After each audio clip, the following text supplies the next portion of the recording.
I'm going to read a poem from my mother to sort of set the tone.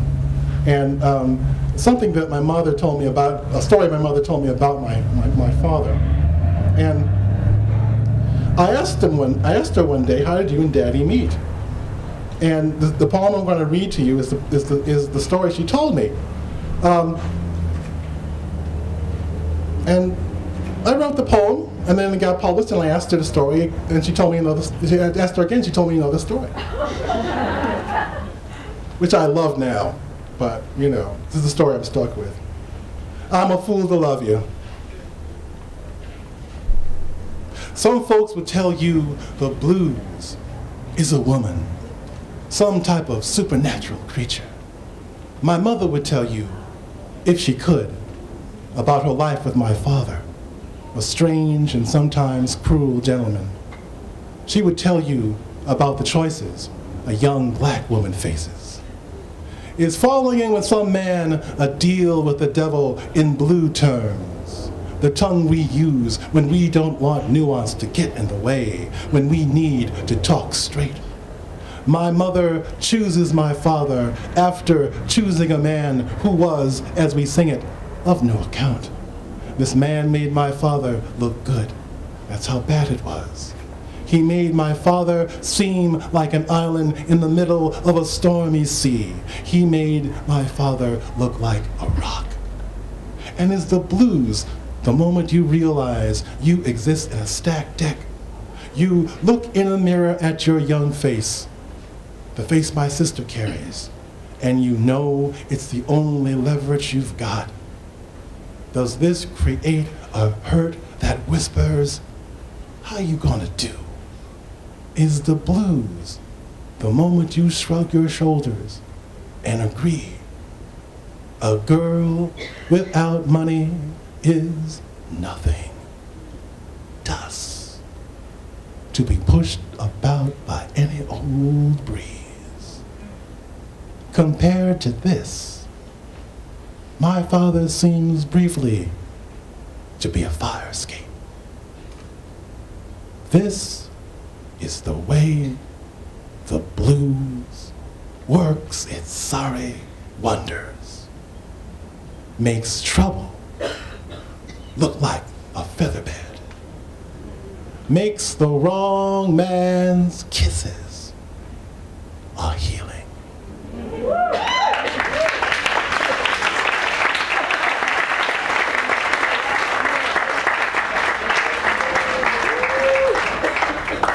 Yo, Mr. Warder, the poems are about my father, as Cedric said, the relationship between me and my dad. And you know, I can boil it down pretty quickly. It's basically, he comes from that generation where work meant you go off to work. You go off, you get up in the morning and you go off to work and you come back in the evening and you go home and you have a beer and you watch TV. My idea of work is this.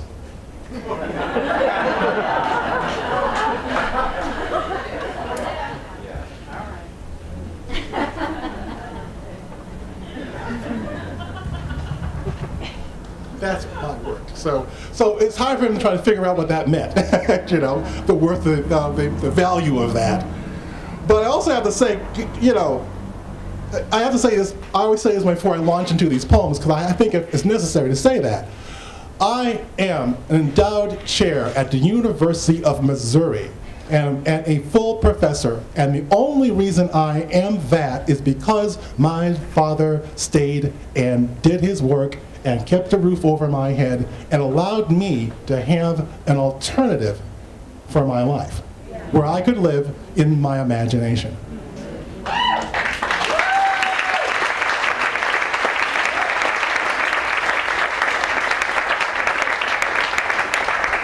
But it doesn't mean he was in trouble. I know I'm losing you.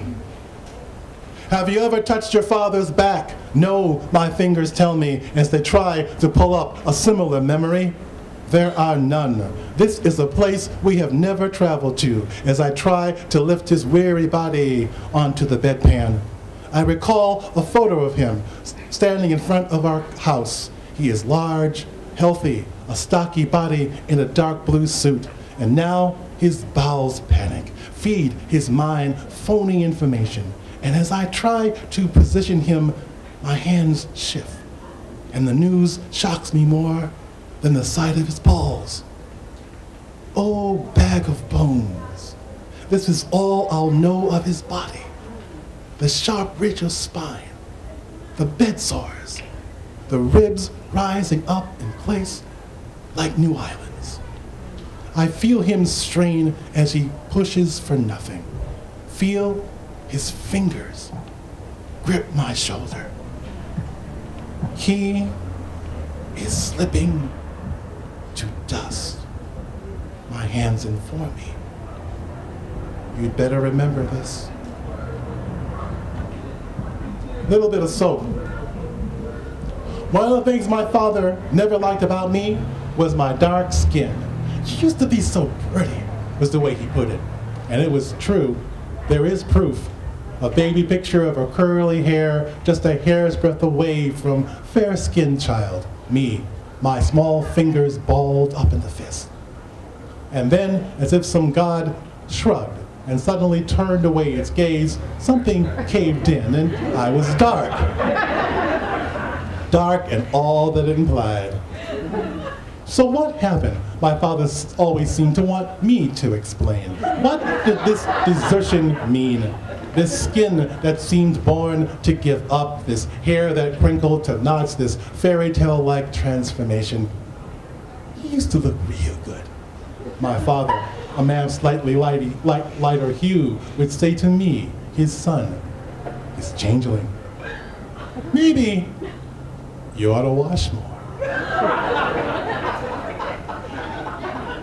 One kind favor. My father is close to death, and in his final hours, he begins his journey by asking anyone within earshot of his bed for a few things. He has to be allowed to go back home to Florida.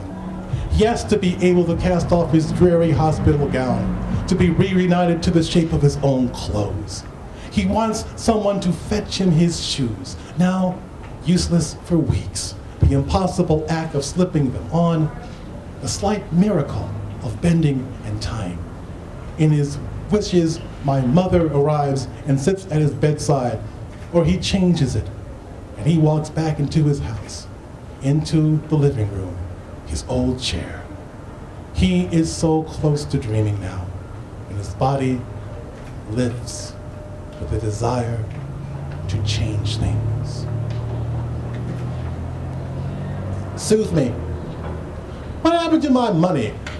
My father asked me this towards the end of one of my visits to the hospital, and I think he must mean the large wad of cash he loves to flash and carry.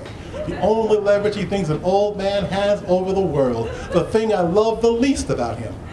Skinflint, miser, money grubber, tight-fisted ruler of the house. But no, it's smaller. He's talking petty cash. Look over there in that drawer, he says. Don't you see it? I see just what I expect. Tongue depressors, baby oil, the diabetic candy he sniffed and left by the side of the road. If there were any cash there, it is long gone. A secret boon for some nurse or orderly, a justifiable tax for a hard-ass patient. So why don't I tell him the truth? Instead, I reach in my wallet, ask him, you mean this? And he watches me as I do, and believes it. He robs me of 20 bucks, and I let him. I remember the strength left in his fingers, the way they clamped around the bill. If it was a kiss, we'd tease, who's your girlfriend? If it was a moment in a song, the lyric would sing, without you, I'm nothing. A rag, a bone, and a hank of hair. I'm sitting alone with my father at the funeral parlor. Viewing hours have just begun, but it's midday work week, and for a few hours it'll just be me and him. The first time I've laid eyes on him since the phone call woke me up. I'm doing what a son is supposed to do, or so I've been told, but it's hard work, sitting with what used to love and trouble you. Of course, his body is a bright lie in its casket. Everything that has brought him here carefully hidden or rearranged. Is there something I want to tell him? Anything I can forgive? I can only sit and wait and listen to the gospel music as it buzzes through the speakers.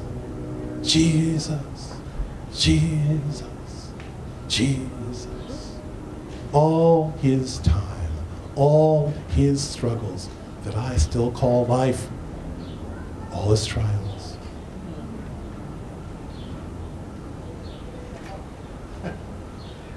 I'll read 3 more of these. Papa was a Rolling Stone. A few weeks before my father dies, my sister tells me a fuzzy story about a young woman she'd heard rumors about, a class of 2 ahead of her in high school, who carried our unusual last name. And when my niece goes through some of my father's papers, she uncovers a small laminated card, a birth certificate from a Midwestern state for a boy, born a year before I was, though it's a different last name. What about this, we want to know? And we badger my father in the hospital until he finally admits to us that the woman my sister tried but never got to meet in high school was indeed our half-sister. My father tells us when my niece was an infant and my sister was living away in Florida, he'd bundle my niece up and take her to this woman's apartment. He was that proud of being a grandfather, and he knew my niece would be too young to remember. She married a rich man, and they moved away to Israel. It's as far as he's willing to take us on this. She's happy, and I don't want to bother her. And the birth certificate? I see language in the way the bones in his thin body twist. His mouth says, beats me.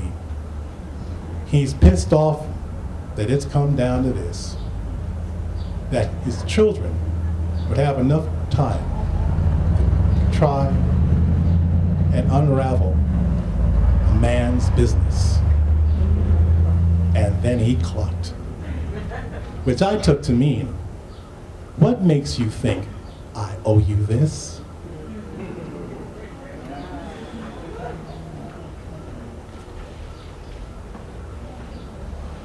The Chapel of Love. And now, alas, it is too late. My wife and I are trying to tell my mother how wise it would be for her to finally marry my father, now that he is lying, half a shade, in the hospital. His doctors feel he'll be dying slow, and he's burning up his pensions. Soon he will have to go on Medicaid, and the rules are firm. Single men that have made no provisions but signed practically everything over to the government must, in their ironic terms, spend down to an income they haven't seen since they were starting out, must whittle their desires to small items, chewing gum, haircuts, playing cards, must transform themselves, whether they want it or not, from homeowners to paupers. Though they've lived together for over 40 years, as far as the government's concerned, without a paper, my mother's simply the woman he's been keeping. If they're not married, and soon, she'll lose the house. My father tells us he's willing, but when we bring this up with my mother, she answers with a voice I know she had on the day that she finally saw how things were with my father, that they would never wed. The young woman who decided with her last drop of self-worth that a part of his one good thing had come and gone. What a cold day that must have been in her heart. She will never visit him in the hospital. And now, in a voice that could damn a saint, she is telling us she'd rather starve in her anger than feed off his slow regret.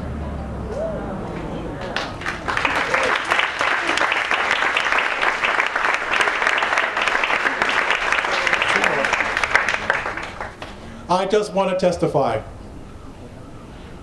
There was, at the end, a great look of peace on my father's face at the moment of his death. At the memorial service, my cousin tells this story to us as a way to infer a last-minute salvation, a meeting of Jesus in the middle of the air. This being, after all, the AME Zionist Church, across from the vacant lot that used to be the elementary school me and my sister attended. This is the part of the service where we stand up for him, this small knot of family and friends in a very large room. He's gone and left my mother with nothing. Her name isn't on the deed of the house. Her name never appears on his policies. Her mind's confused. She can't take care of herself by herself. And I'm having a real hard time convincing various agencies that she even exists, which is why there is no casket to bear. Too expensive, we decide. Money to be better spent on the living, on my mother. Still, we give him a family send-off. A hard man, but his own man, sings the testimonies. A stingy man, but a family man. And I truthfully thank him for the roof he put over our heads, for staying when a lot of other men took a look at their wives, their babies, their house bills, and changed their names to fare thee well. And then my sister stands up through the pain and accidents of firstborn, first torn, stands up, the family's bad girl, the willful daughter, low-down spirit of red dresses and iodine. My sister stands up in a way I can't fully explain, but know belongs to black women. She stands up and declares, I'm just like him, but I'm a woman, so I can't get away with it.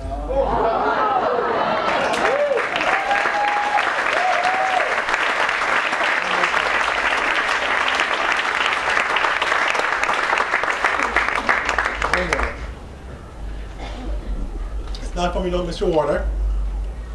It's a present to Toi.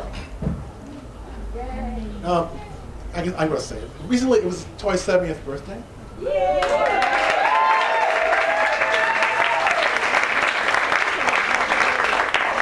And as a present, I wrote Toi some poems about Cave Canem. And I'm going to read one of those poems. It's really hard to talk about Cave Canem. Having Terrence here reminds me, Terrence Hayes was here from the very first Cave Canem. At the end of the very first Cave Canem, I clearly remember looking around that small circle of 24 people and saying, you know, don't even bother trying to explain it. When you get out of here, no one's going to believe you anyway. You'll never believe it. Don't even try. and I think been part of the reason why I've been reluctant, we've both been reluctant to kind of talk about Cave Canem, because it's hard to explain if you're not there. But Toi. Who pushed your childhood off the cliff? What was the word that slapped you shut? Do you know the birthday of your deepest fear? Toi is an imp at the first Cave Canem. Watch her breeze on down the hall, or conspire with us for fun, with our party bottles and noise. But she knows what we hide and where we hide it. A catch in a voice, the way a body jumps as if burned when touched a certain way. Her first assignment, with a pen, crack open your demon's box, the room within the room that holds a small egg of vinegar and shame.